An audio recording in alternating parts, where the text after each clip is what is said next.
Hola amigos de Facebook, estoy aquí con el Padre Juan Pablo Mantilla, sacerdote eudista. Hola Padre Juan Pablo. ¿Qué más, Padre yo Mario? ¿Cómo le ha ido? Bien, contento, viviendo con alegría la vida. Así hay que vivir, a pesar de todo, hay que vivir con alegría. Hay que seguir para adelante. Así es.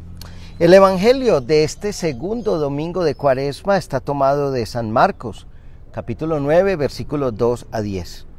En aquel tiempo, Jesús se llevó a Pedro, a Santiago y a Juan. Subió con ellos solos a una montaña alta y se transfiguró delante de ellos. Sus vestidos se volvieron de un blanco deslumbrador, como no puede dejarlos ningún batanero del mundo. Se les aparecieron Elías y Moisés conversando con Jesús. Entonces Pedro tomó la palabra y le dijo a Jesús: Maestro, qué bien se está aquí. Vamos a hacer 3 chozas, una para ti, otra para Moisés y otra para Elías. Estaban asustados y no sabían lo que decía. Se formó una nube que los cubrió y salió una voz de la nube: Este es mi Hijo amado, escúchenlo. De pronto, al mirar alrededor, no vieron a nadie más que a Jesús, solo con ellos. Cuando bajaban de la montaña, Jesús les mandó: No cuenten a nadie lo que han visto, hasta que el Hijo del Hombre resucite de entre los muertos.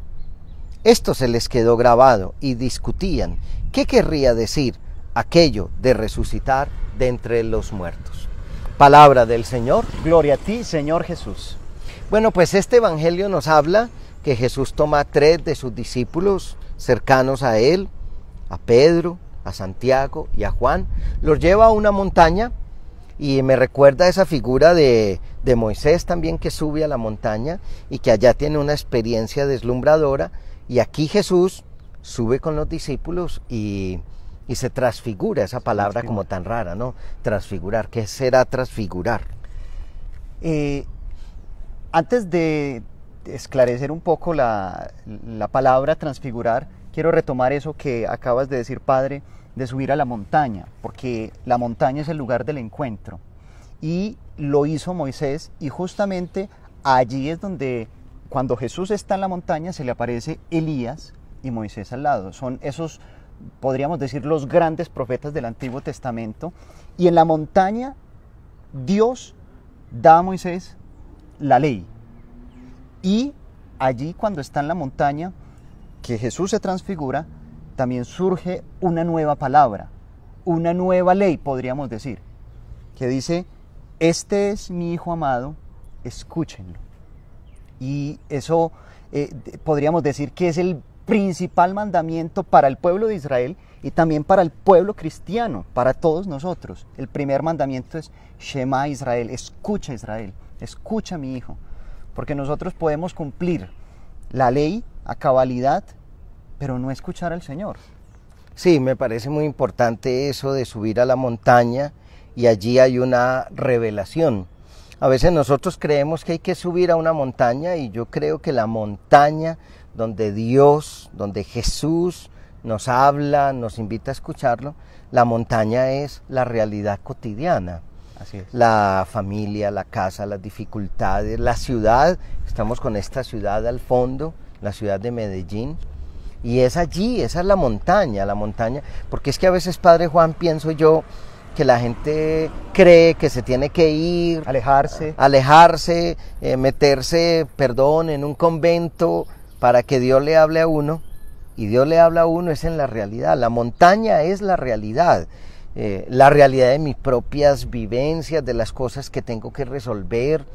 Ahí es donde se me transfigura el Señor, es decir, donde se me revela quién es Él. Exacto. Donde se me muestra quién es Él. Entonces ahí vamos dándonos cuenta qué podría significar esto de transfigurarse. Es transparentar, ver con más claridad. Dice el Evangelio que las vestiduras se le volvieron blancas. Como ningún aquel que lava ropa los puede dejar. Ni como su mamá, ni como la mía, que ni con bien. El mejor detergente. Entonces es esa blancura que expresa algo diferente, que expresa santidad, de tal manera que Jesús se les transfigura, les muestra quién es Él. A mí me gusta mucho, Juan, cuando ellos dicen: quedémonos aquí, Cuando uno experimenta esa cercanía de Dios, uno dice, quedémonos aquí. Quedémonos aquí. Y a veces, cuando uno descubre esa cercanía de Dios en el dolor, en las situaciones difíciles, uno dice, quedémonos aquí, descubramos aquí. No tenemos que alejarnos, huir de la realidad para que Dios se nos manifieste y para que Dios se nos revele. Dios se va transfigurando, nos va mostrando que... ¿Quién es Él? ¿Quién es Él? En la realidad de la vida, en la realidad de nosotros, en las realidades de iglesia.